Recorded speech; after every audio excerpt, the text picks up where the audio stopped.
Anda menyaksikan Breaking News bersama saya, Stefani Patricia. Pemirsa, Komisi Nasional Hak Asasi Manusia hari ini memberikan hasil investigasi terkait tragedi Kanjuruhan yang menewaskan 132 orang. Dan untuk mengetahui informasi selengkapnya, langsung kita akan menuju Komnas HAM. Bentuk akuntabilitas Komnas HAM dan juga terkait fakta-fakta apa, temuan-temuan yang sampai saat ini sudah dihasilkan oleh Komnas sehingga jadi bahan masukan, bahan perbaikan oleh semua pihak. Kira itu konteksnya. Jadi yang pertama, Komnas HAM telah menerima informasi terkait peristiwa kerusuhan yang terjadi usai pertandingan sepak bola Liga 1 antara Arema melawan Persebaya di Stadion Kanjuruhan, Malang pada Sabtu 1 Oktober 2022 sekitar pukul 22.30 WIB yang sampai saat ini sudah ada 132 korban meninggal dan ratusan orang luka-luka. Jadi terakhir kan kemarin meninggal. Berdasarkan hal tersebut, sesuai amanat pasal 89 ayat 3 Undang-Undang Nomor 39 tahun 99 tentang hak asasi manusia dan sebagai bentuk respon cepat, Komnas HAM Republik Indonesia melakukan serangkaian proses awal pemantauan dan penyelidikan atas tragedi kemanusiaan Stadion Kanjuruhan Malang 1 Oktober yang dilaksanakan pada tanggal 2 sampai 10 Oktober. Jadi persis sehari setelah peristiwa, tim pemantauan penyelidikan dari Komnas HAM sudah sampai di Malang dan melakukan serangkaian kegiatan.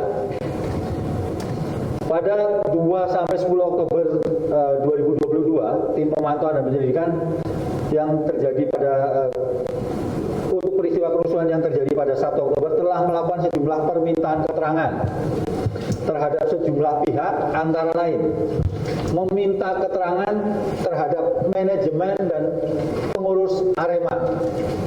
Yang kedua, meminta keterangan terhadap pemain Arema, meminta keterangan terhadap Bupati Malang dan jajarannya, meminta keterangan kepada jajaran Brimob, ini yang turun di pengamanan pada saat peristiwa, kemudian meminta keterangan terhadap jajaran Zeni Tempur atau Zipur yang juga ikut mengamankan.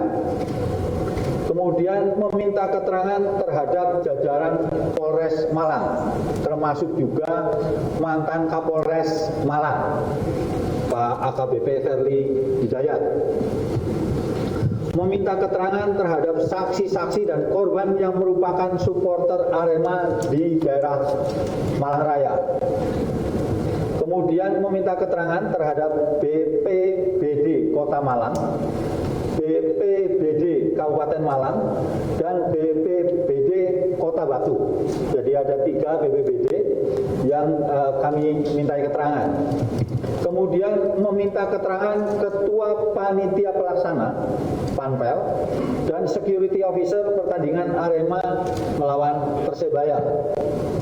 Kemudian yang terakhir meminta keterangan sejumlah men steward yang bertugas pada saat pertandingan. Itu 10 pihak yang kami mintai keterangan. Kemudian juga ini terkait langsung dengan pertandingannya ya. Kemudian tim pemantauan dan penyelidikan juga meminta keterangan dan meminta data-data terkait penanganan korban, baik yang meninggal dunia maupun luka-luka yang ditangani oleh sejumlah rumah sakit. Antara lain,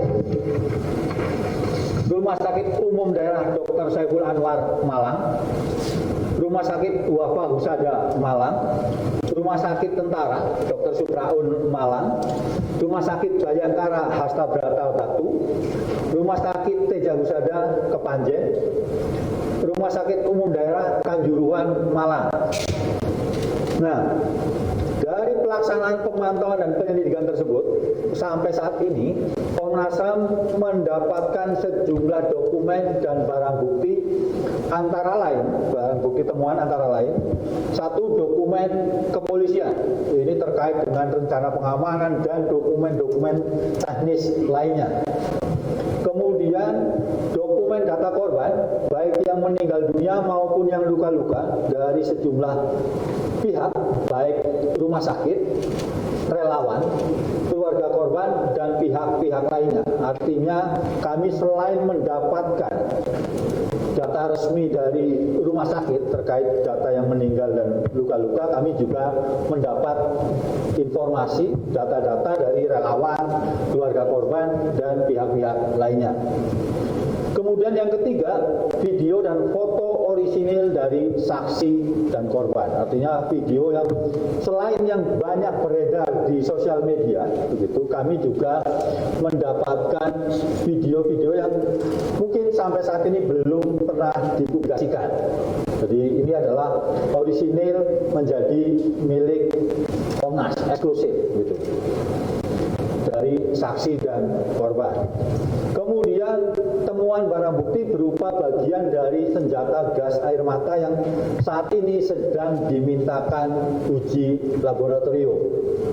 Itu kira-kira data-data, kemudian dokumen, keterangan yang sampai saat ini berhasil dikumpulkan oleh Komnas HAM. Nah, terkait temuan-temuan sementara akan disampaikan Pak Anam. Silakan Pak Anam.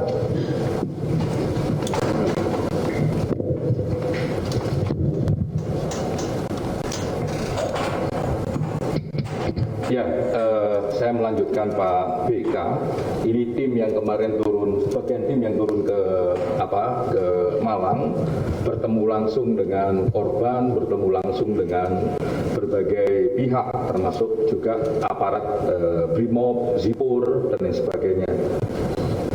Ya, ini temuan-temuan awal ya, dan ini masih bisa berkembang.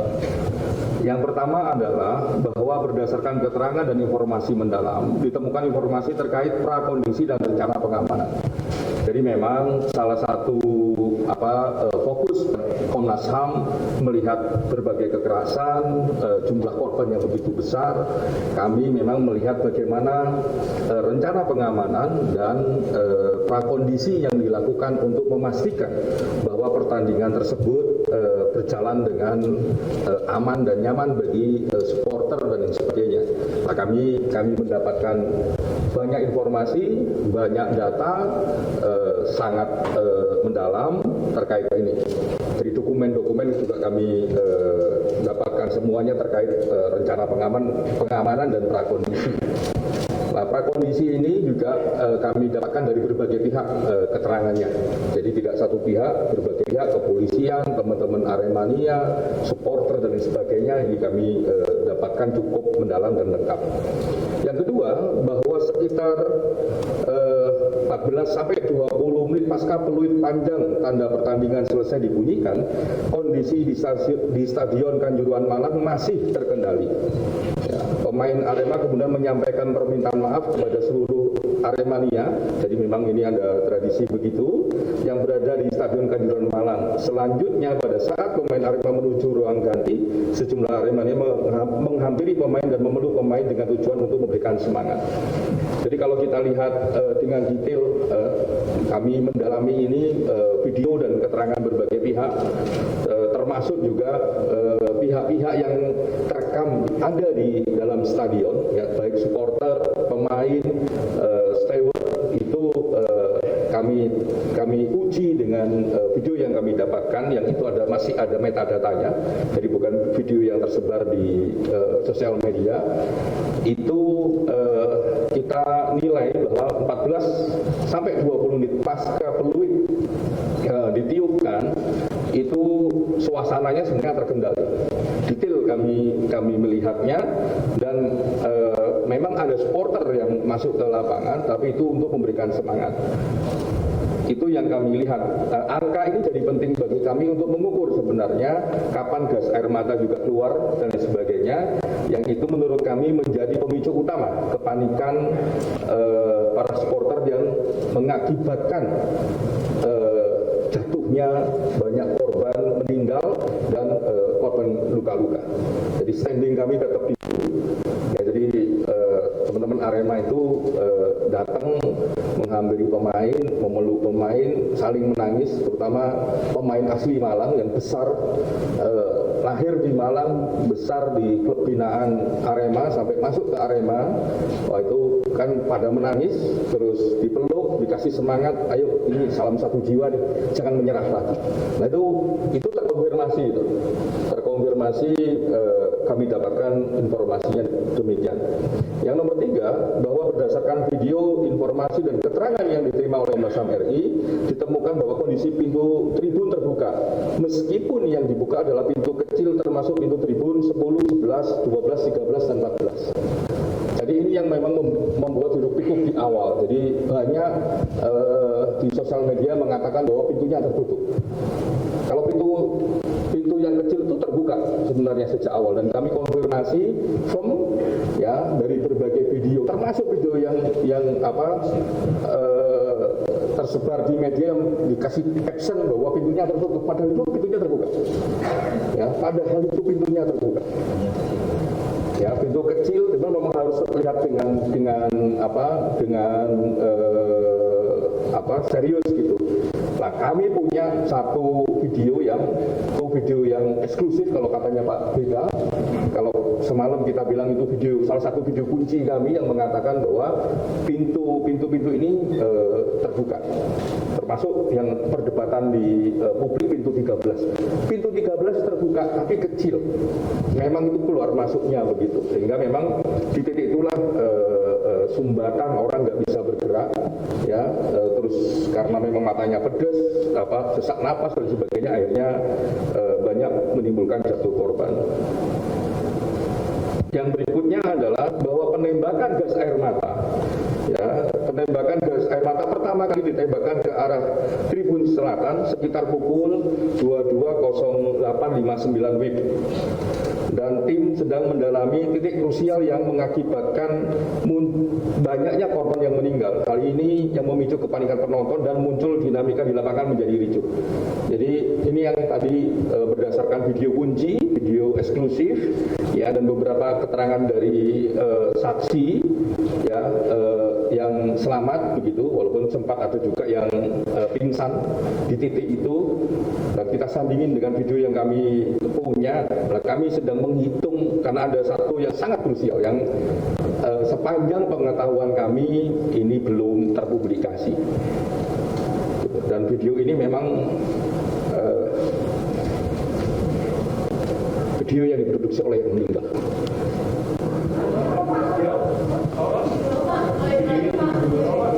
Jadi video tersebut direkam oleh salah satu korban yang meninggal. Jadi memang video ini sangat krusial.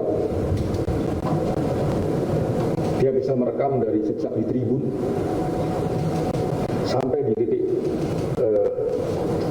pintu itu, dan merekam banyak hal. Dan dia sendiri bagian dari yang meninggal.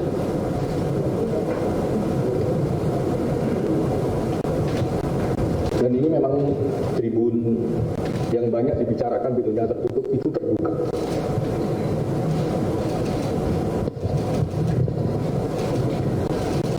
Oke.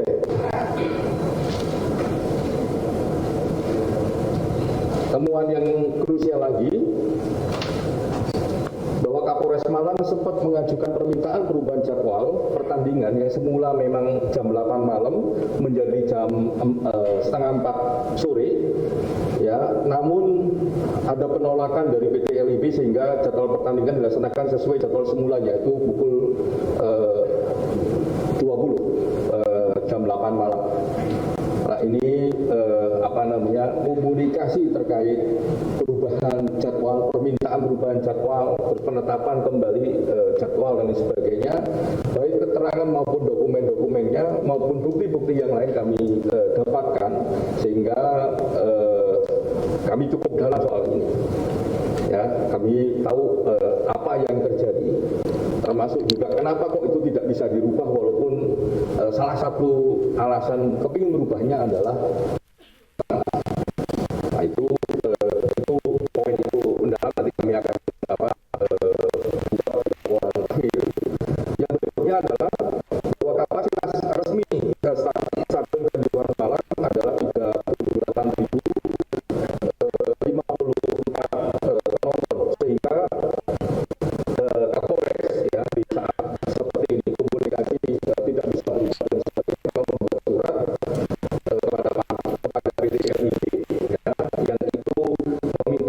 saya kepada pantau itu meminta supaya tiket itu dikurangi. Itu kami juga dapat cukup lengkap komunikasinya, termasuk dokumen resminya, termasuk apa konteksnya kok itu sampai dimunculkan diminta supaya dikurangi.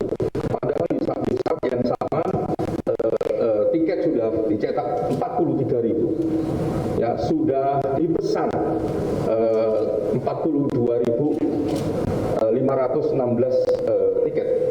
Jadi di saat itu sudah ada permintaan penurunan, tapi yaitu kondisinya karena sudah dicetak 43.000, sudah dipesan 42.516 tiket. Terus yang berikutnya adalah ditemukan penggunaan gas air mata dan mendapatkan informasi mengenai karakter gas air mata dan senjata yang digunakan. Jadi kami memang karena ini karakter dan mandatnya Komnas HAM soal kekerasan, soal kematian dan sebagainya, ini juga menjadi salah satu fokus kami.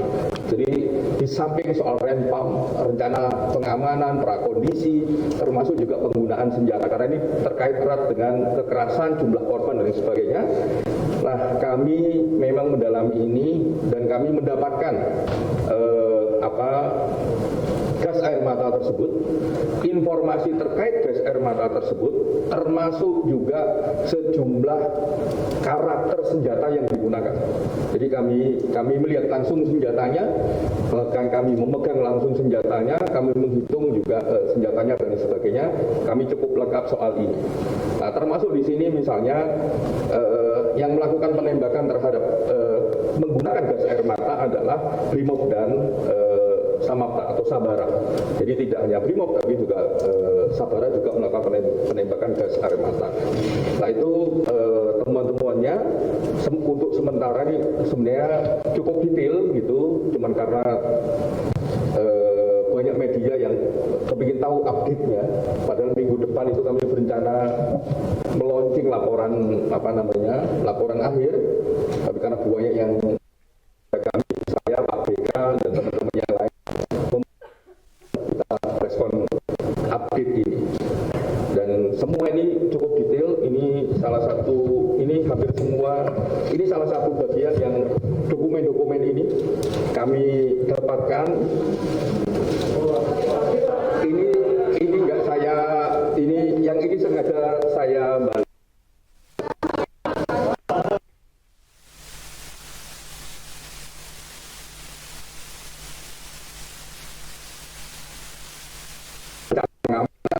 Soal komunikasi, penyelenggaraan, termasuk juga postur dari tata kelola penyelenggaraan itu terkait jam, terkait pasukan, terkait stadion, terkait korban dan sebagainya ada di sini.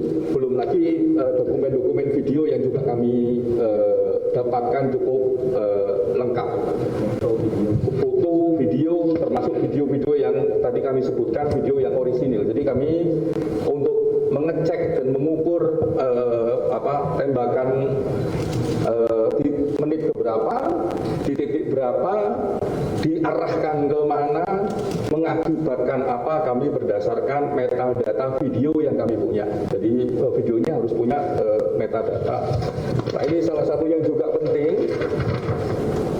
Ini postur, ini 38.000, ini postur Stadion Kanjuruhan. Jadi ini resmi, ya, ini angka resmi 38.000 sekian itu, ini resmi. Terus ukuran pintu dan sebagainya juga ada di sini. Ya, yang ini yang juga kami dalami. Ya, soal tiket yang begitu banyak, padahal ini resmi. Gitu.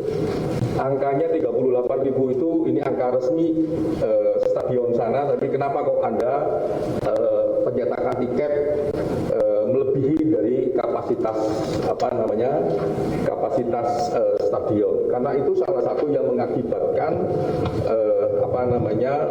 situasi ini banyak mengalami jatuh korban. Kami mengagendakan, ya langsung aja dulu ya. Kami mengagendakan itu juga melakukan permintaan keterangan terhadap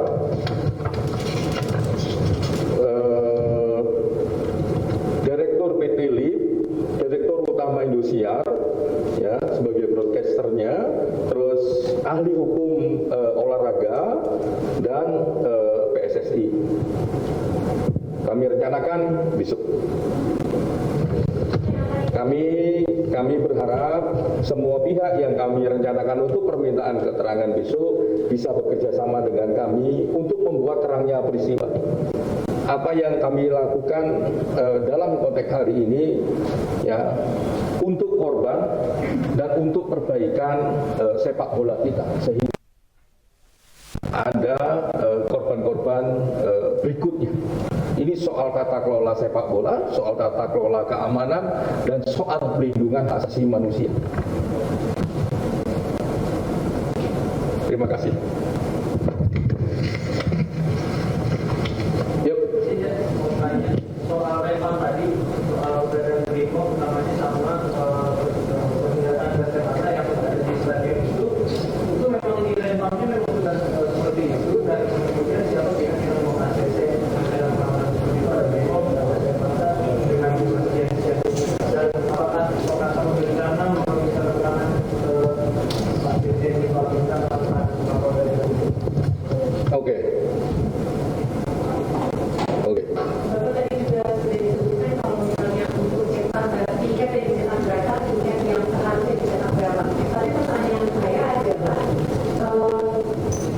Untuk karakter senjata yang ditemukan kemudian yang ditembakkan itu sebenarnya dengan kalimat tadi jumlahnya berapa, senjata yang sudah ditemukan oleh Komnas HAM apa saja?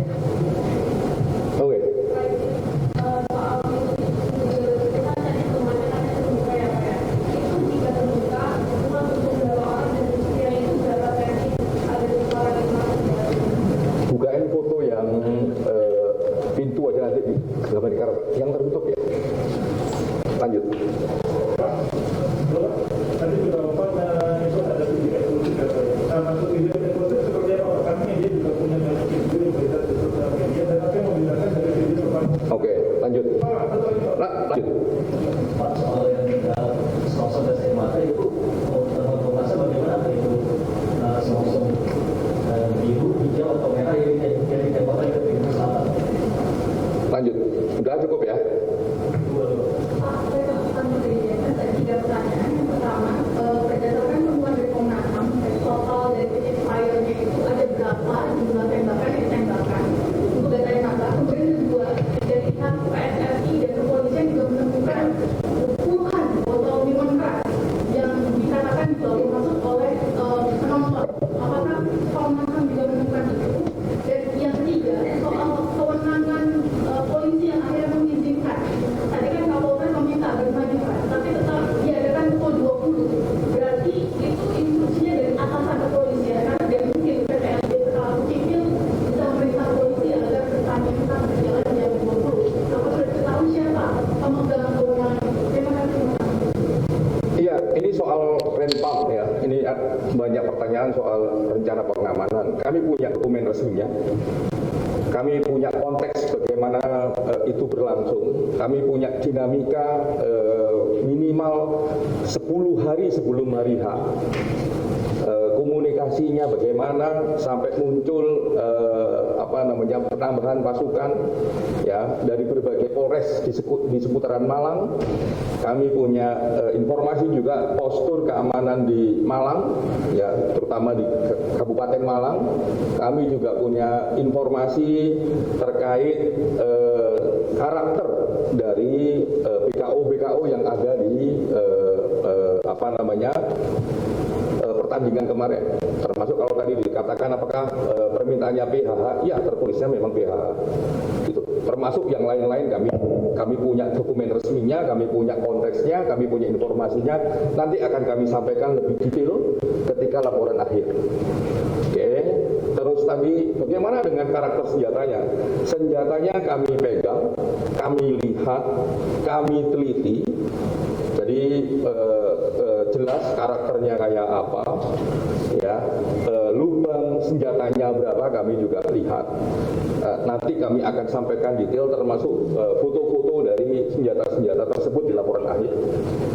Oke, kalau tadi ada pertanyaan selongsong peluru yang ditemukan oleh Komnas HAM berapa, semua warna yang tadi disebutkan kami tahu, kami lihat, kami pegang, dan kami dokumentasikan.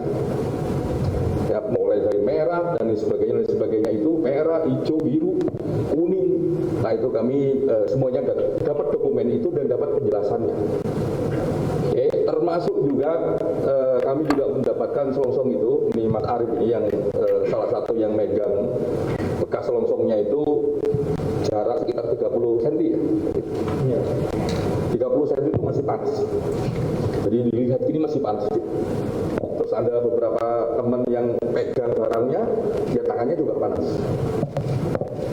Itu juga kami dapatkan semuanya terkait itu semua. Bagaimana hasilnya nanti di laporan akhir, termasuk kami memang berharap laboratorium yang kami gunakan sesegera mungkin juga memberikan hasil kepada kami. Karena kami nggak punya kemampuan untuk meneliti kandungannya apa, DN lah, JS lah, atau apapun itu, ya kami nggak bisa mengidentifikasi itu. Makanya kami bekerjasama dengan teman-teman di Malang sana, termasuk dengan labornya, bukan labor, laboratoriumnya. Ya, itu terus tadi apa ya? Yang terakhir.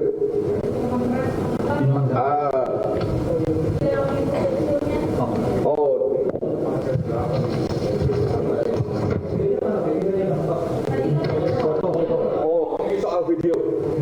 Ya, ini soal enggak. Kalau video enggak, foto. Begini.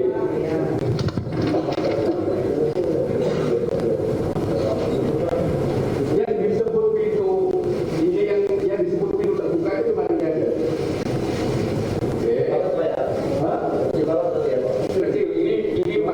Ini masuk satu orang, ini masuk satu orang. Ya. Apa? Idealnya cuma 2 orang aja. Kalau bisa-bisakan buat nggak bisa, tapi ya Informasinya, dimensinya itu 75 cm. ini betul. Tingginya 180. Tapi seharusnya seluruh ini bisa dibuka ya Pak. Bentar. Ini kan ada bisa. Ini 75 sehingga yang dibuka karena 2 pintu ini yang dibuka ya 75 ini 150, terus ini ada tiang tengah ini ya, yang ini juga ada yang macet di sini juga, terus ya 180 kata itu antara sini sama sini tingginya ini yang dibuka kedua. Pintu ini secara keseluruhan ini sliding. Yang disebut nggak dibuka itu mungkin ini sliding ini. Nah, sliding ini memang nggak pernah dibuka. Selalu yang dibuka cuma ini sama ini ada.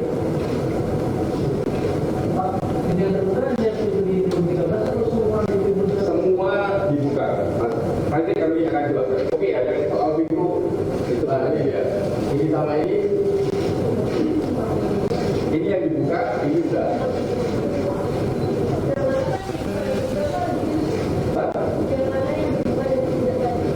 Yang dibuka cuma yang ini. Slidingnya enggak, secara keseluruhan ini enggak. Jadi pintunya totalnya yang warna biru itu ada sliding door. Yang dibuka hanya 2 pintu, daun pintu aja itu. Jadi slidingnya tidak dibuka. Dari titik ini sampai titik ini itu lebarnya 2,7. Dari titik ini sampai titik ini lebarnya 2,7. Oke, yang terbuka hanya titik sini sama titik ini. Ini 75, ini 75.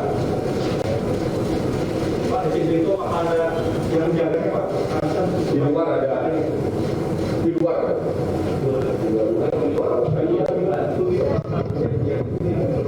Bentar, saya jelasin ini.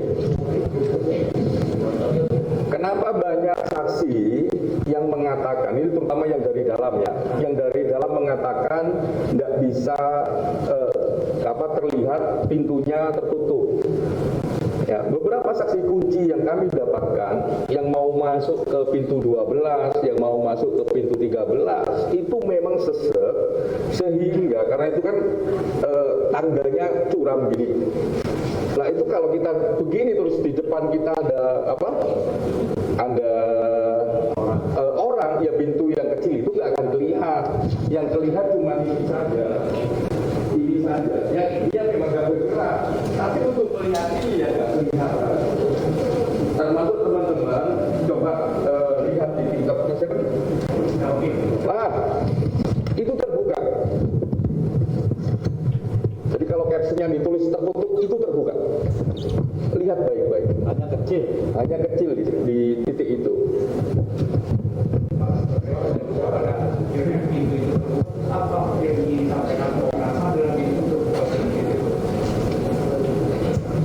Banyak hal.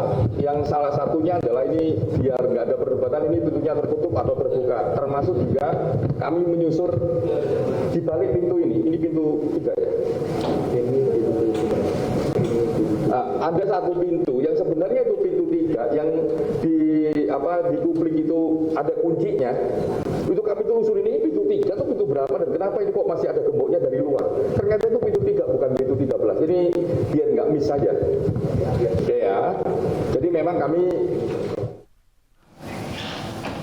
Pemirsa, baru saja kita saksikan konferensi pers dari Komnas HAM yang menyampaikan temuan awal atas tragedi Kanjuruhan.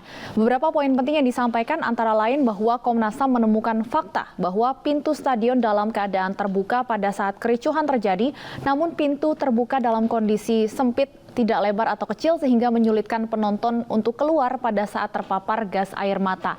Selain itu, Komnas HAM juga menemukan tiket yang terjual melebihi kapasitas stadion dan terkait hal ini besok Komnas HAM akan memanggil Direktur PT Liga Indonesia Baru, Direktur TV Penyelenggara dan PSSI untuk meminta keterangan. Demikian pemirsa breaking news untuk saat ini, saya Stefani Patricia. Terima kasih dan sampai jumpa.